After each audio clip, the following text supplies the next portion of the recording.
SJ Belangel buhat mode sa team ng Pegasus. At Justin Gutang buhat mode rin, na-hype pa siya sa play na ito. SJ Belangel kontra kay Justin Gutang. Pagpasok ng unang quarter, agad na nakapuntos ang Samsung Thunder, dagdagan pa yan ng 3 na ito para makaabante ng 5. Pero agad naman niyang nabawi ng Kogas Pegasus, nakapukol sa 3 at ng isang layup ang kanilang lokal, tabla agad ang laban. Under 6 minutes ng first quarter, nalibre sa 3 ang lokal ng Thunder, mula yan sa assist ni Justin Gutang.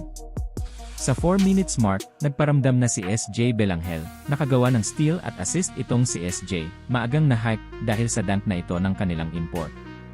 Sinundan pa yan ang 3 ni SJ Belangel, at nakagawa pa ng easy layup. Pero bago magtapos ang first quarter, nakagawa pa ng 3 ang Samsung Thunder, nagtapos ang unang quarter sa score na 18-19. Pagpasok ng second quarter, unang nakakuha ng opensa ang Thunders. Nasundan pa ng 3 para makuha ang 4 na kalamangan. Under 6 minutes mark, 25-28, nakagawa ng 3 ang import ng Pegasus, tabla na ang laban. Under 4 minutes, SJ Belangel no-look pass, parang may mata sa likod, kitang-kita sa likuran ang kanilang import, na-hype ang bench.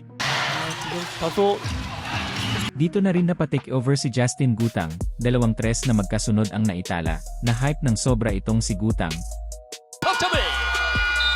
Sinundan pa niya yan ng isang steal, reverse dunk sana ito kaya lang bintin ang talon, tambak na ang team ni SJ. Pero sa kanilang banda SJ Belangel for 3. Agad na sinundan ng driving to the paint, baba sa 10 ang hinahabol, 38-48.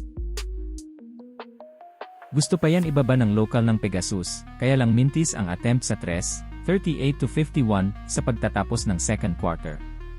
Sa third quarter, Justin Gutang for 3. Sa 6 minutes mark, nakagawa ng 3 ang Kogas Pegasus. Under 2 minutes, takeover mode na si SJ Belangel, magkakasunod na steal ang ginawa, na-hype ng sobra ang crowd, 15 pa ang hinahabol ng Kogas. Wala nang 1 minute, nakapag-run malala ang Kogas, nagawa pang ibaba sa 6 ang kalamangan ng Thunder. Yun na lang bago matapos ang third quarter, nakapagtala pa ng 3 ang Thunder. Pagpasok sa fourth quarter, Justin Gutang hustle play, easy basket para sa Thunder. Pero nakapagtala ng 2 3 ang lokal ng Kogas.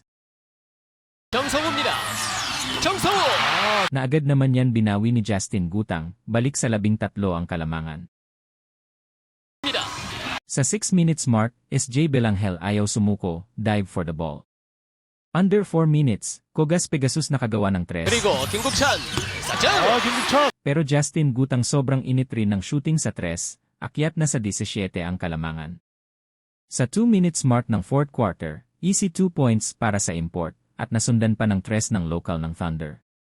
Sa huling segundo ng laban, nakapagtala pa ng 3 ang import ng Thunder, 76-98 panalo ang Samsung Thunder.